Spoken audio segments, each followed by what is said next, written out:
बढ़ते हैं दुर्ग की ओर, जहां से हमारे संवाददाता सुबोध तिवारी हमारे साथ जुड़ चुके हैं। सुबोध, दुर्ग में आज क्या कुछ विशेष देखने को मिलने वाला है? राजनीतिक क्षेत्र की बात करें दुर्ग जिला के परिप्रेक्ष्य में, तो जिस तरह से एक जंबो कार्यकारिणी की घोषणा प्रदेश संगठन के द्वारा की गई है, तो जिसमें कि एक अध्यक्ष के अलावा अगर देखा जाए तो 6 उपाध्यक्ष हैं, 2 महामंत्री हैं, 5 मंत्री हैं, 1 कोषाध्यक्ष है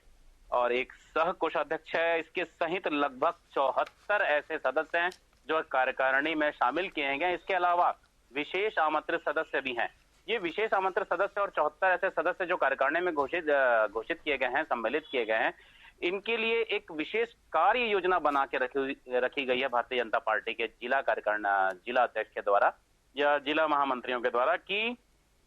अब आने वाले समय में जिन जिन क्षेत्रों में प्रदेश सरकार काम कर रही है, उन क्षेत्रों में लोगों से जाकर रूबरू होकर वे न केवल राज्य सरकार की योजनाओं के बारे में जो उन्हें नुकसान हो रहा है या किसी तरह की परेशानी है, उनकी कोई समस्या है तो उस बारे में जानेंगे और बताएंगे, बल्कि यह भी बताएंगे कि केंद्र सरकार की किस योजना के तहत उन्हें लाभ मिल रहा है। और इसके साथ ही यह भी बताया जाएगा कि जिन लोगों को लाभ मिला है, बतौर मिसाल ऐसे लोगों से उन्हें रूबरू कराया जाएगा या उनके बारे में जानकारी दी जाएगी कि फला जगह के फला व्यक्ति को केंद्र सरकार की इस योजना के तहत इस तरह का लाभ मिला है। यह तो हुई राजनीति की बात। अब अगर हम बात करें पुलिस प्रशासन की, जिला पुलिस प्रशासन की, तो यातायात विभाग के द्वारा जो कल सड़क सुरक्षा सप्ताह का समापन हुआ, उसमें एसपी डॉक्टर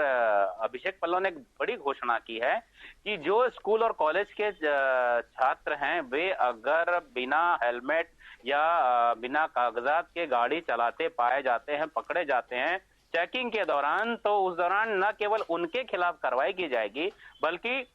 उस विद्यालय, उस महाविद्यालय के जो प्रबंधक हैं, जो प्राचार्य हैं, उनके खिलाफ भी उसी तरह की कार्रवाई की जाएगी। बड़ी बात होगी कि अगर एक बच्चा पकड़ाता है, एक छात्र पकड़ाता है, तो किस तरह की कार्रवाई होगी, और अगर इसी तरह के एक से ज्यादा यानी कि 10, 20, 50 बच्चे अलग अलग सड़कों पे पकड़ाते हैं, तो उसी मामले पे उस एक प्रिंसिपल पर किस तरह की कार्रवाई की जाएगी। तीसरा बड़ा मसला है इस क्षेत्र में जिस तरह से जो व्यावसायिक परिसर है और नेशनल हाईवे है, और नेशनल हाईवे पर लगातार 4 से 5 जगहों पर जो फ्लाईओवर बन रहे हैं, वहां पर निर्माण सामग्री और निर्माण कार्यों के कारण एक पार्किंग व्यवस्था और यातायात व्यवस्था काफी बिगड़ी हुई है। तो इस पर एक बात पे तो सुधार किया जा सकता है कि जो यातायात व्यवस्था है, जो लगातार गाड़ियां दौड़ लगा रही हैं इस पार से उस पार, तो उस दौड़ लगाने की जो रफ्तार है, गाड़ियों की रफ्तार को तो कम किया जा सकता, मगर जो पार्किंग एक बड़ा मसला बन चुका है इन क्षेत्रों में कि लगे हुए व्यावसायिक परिसरों पर आने वाले लोग अपनी कारें और अपने मोटरसाइकिलों को कहां खड़ा करेंगे। तो इन ही ब्रिजों के नीचे जहां पर ये निर्माण सामग्री रखी गई थी, उन्हें हटाकर वहां पर उन गाड़ियों को पार्किंग के रूप में खड़ा करने के लिए जगह दी जाएगी। लेकिन व्यवस्था कैसी होगी? क्या यह निजी तौर पर दिया जाएगा, यानी कि निविदा निकाली जाएगी पार्किंग व्यवस्था को लेकर, या फिर स्वयं निगम प्रशासन इसकी जिम्मेदारी लेगा? यह एक बड़ा सवाल भी खड़ा होता है। लेकिन एक सुविधा हो जाएगी यहाँ के आम लोगों के लिए और राहगीरों के लिए कि एक अच्छी मुकम्मल पार्किंग व्यवस्था इन्हें नेशनल हाईवे है उसमें बन रहे फ्लाईओवरों के नीचे मिल जाएगी। जी सुबोध, ये सड़क सुरक्षा सप्ताह को लेकर जो नियम सामने आया है, जिसमें कहा गया है कि अगर स्कूली छात्र का एक्सीडेंट होता है तो उसके लिए स्कूल समिति जवाबदार होगी, ये कहां तक के सही है ये नियम?